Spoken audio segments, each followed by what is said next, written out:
Hypokalemia happens when there's too little potassium in the extracellular fluid, generally under 3.5 milliequivalents per liter, and it's usually due to a low potassium intake, abuse of laxatives, vomiting, metabolic alkalosis, and the use of diuretics, both loop and thiazides.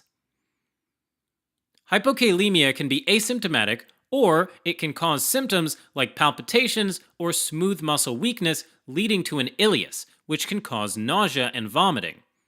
In severe cases, there can be muscle weakness, specifically in the skeletal muscles, which can lead to diaphragmatic paralysis and difficulty breathing.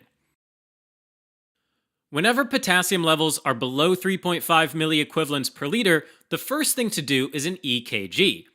There may be EKG changes, but they don't always correlate with the severity and progression of hypokalemia. The EKG typically shows ST segment depression, a depressed T wave, and an increase in the amplitude of the U wave, best seen in leads V4 to V6. Sometimes the T and U waves merge to form a singular TU wave, which can be mistaken for a prolonged QT interval. In severe cases, the QRS duration is prolonged, the ST becomes markedly depressed, and the T waves are inverted.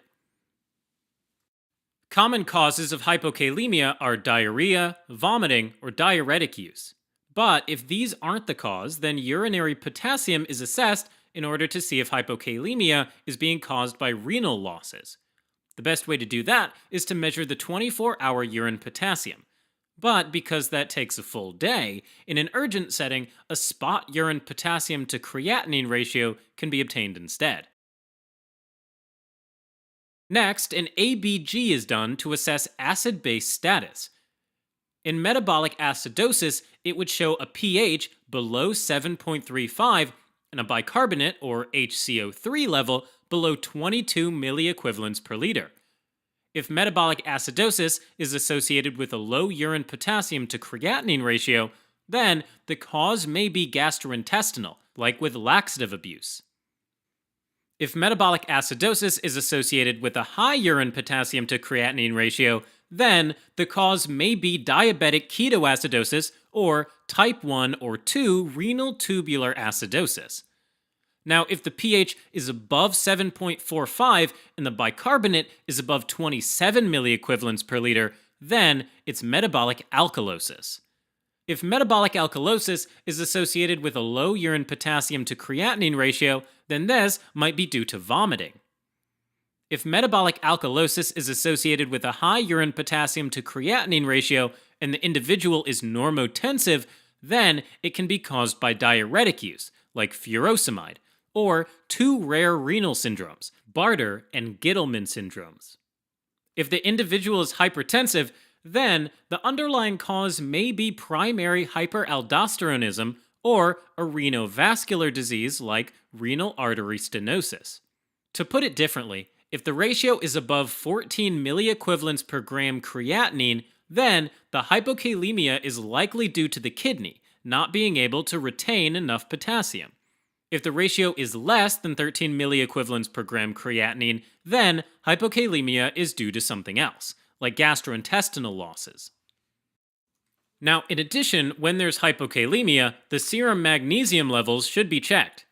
That's because when there's a magnesium deficiency, potassium secretion often increases in the distal tubule. So, when levels of magnesium are below 1.5 milliequivalents per liter, it should be treated with oral or IV magnesium sulfate.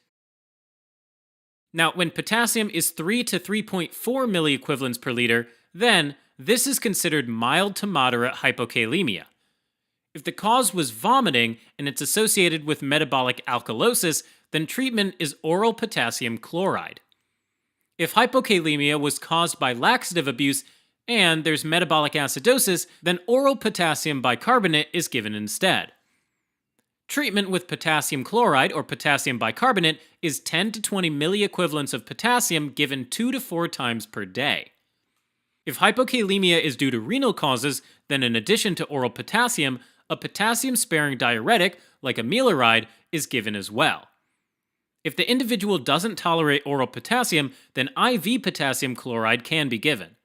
Finally, if an individual is dehydrated, then IV isotonic fluids are given. When potassium is below 3 milliequivalents per liter, or when the individual is symptomatic and has EKG changes, treatment is given right away. IV potassium chloride should be given at a rate of 10 to 20 milliequivalents per hour. Typically, rates greater than 20 milliequivalents per hour are highly irritating for the peripheral veins, and it can cause pain and phlebitis. But in a life-threatening situation, even 40 milliequivalents per hour can be given. Serum potassium is usually checked every 2 to 4 hours until potassium levels normalize. In addition, if an individual is dehydrated, then IV isotonic fluids are given. Okay, now let's switch gears and talk about underlying causes of hypokalemia. First, there's primary hyperaldosteronism, which is caused by aldosterone-producing adrenal adenomas. Typically, the individual is hypertensive, and there's a high aldosterone level, low serum potassium, and a low plasma renin activity. A CT scan of the abdomen is done, and adenomas are usually smaller than 4 centimeters, have a regular shape and borders, and have a CT attenuation lower than 10 Hounsfield units, which means it's about the same density as fat. Treatment is a laparoscopic adrenalectomy. Next, there's secondary hyperaldosteronism due to Bartter and Gittleman syndromes, both of which are genetic conditions that cause excess sodium chloride losses in the urine. With Bartter syndrome, sodium chloride isn't properly reabsorbed in the loop of Henle, while with Gittleman syndrome, sodium chloride isn't properly reabsorbed in the distal tubule. This leads to volume depletion, which activates the renin-angiotensin-aldosterone system, resulting in hyperreninemia and hyperaldosteronism. Hyperaldosteronism leads to enhanced potassium and hydrogen ion secretion in the kidneys, leading to hypokalemia and metabolic alkalosis. Additionally, in Gittleman syndrome, there can be excess magnesium losses in the urine. Both Bartter and Gittleman syndromes can cause acute hypokalemia or metabolic alkalosis. Additionally, Bartter syndrome is associated with polyuria, growth delays, and cognitive disability. Gittleman syndrome can cause polyuria, muscle cramps, and fatigue. Both Bartter and Gittleman syndrome can cause hypotension as well. If these conditions are suspected, a urine chloride is measured, and in both conditions, it's above 25 milliequivalents per liter.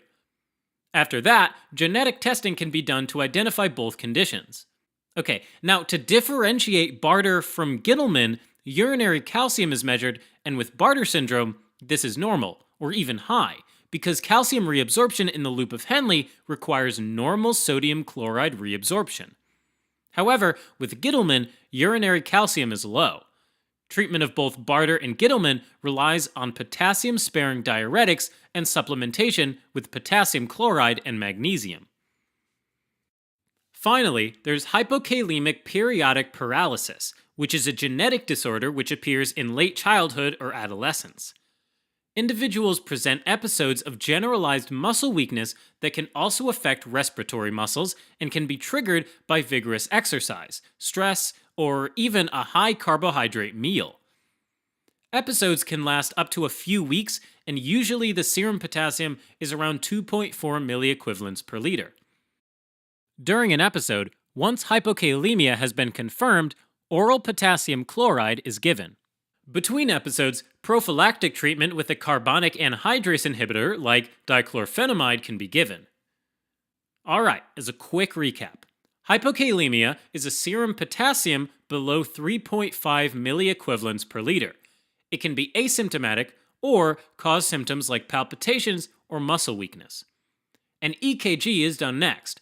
EKG abnormalities include ST segment depression, a low T wave amplitude, and an increased U wave amplitude. If metabolic acidosis is associated with a low urine potassium to creatinine ratio below 13 milliequivalents per gram, then it may be caused by laxative abuse. If metabolic acidosis is associated with a high urine potassium to creatinine ratio above 14 milliequivalents per gram, then the cause can be diabetic ketoacidosis or type 1 or 2 renal tubular acidosis. If metabolic alkalosis is associated with a low urine potassium to creatinine ratio, then this can be due to vomiting. If metabolic alkalosis is associated with high urine potassium to creatinine ratio and the individual is normotensive, then this can be caused by diuretics or by Gittleman or Bartter syndromes. If the individual is hypertensive, then primary hyperaldosteronism or renovascular disease can be the cause. Now, when potassium is between 3 and 3.4 milliequivalents per liter, there's mild to moderate hypokalemia. When there's metabolic alkalosis, oral potassium chloride is used. When there's metabolic acidosis, then potassium bicarbonate is used instead. When the cause of hypokalemia is renal, then a potassium-sparing diuretic, like amiloride, is given in addition to oral potassium. When potassium is below 3 milliequivalents per liter, or when the individual is symptomatic, then IV potassium chloride is given. Serum potassium is initially checked every 2 to 4 hours, and treatment is continued until serum potassium rises above 3.5 milliequivalents per liter. When there's also hypomagnesemia, oral or IV magnesium sulfate is given as well.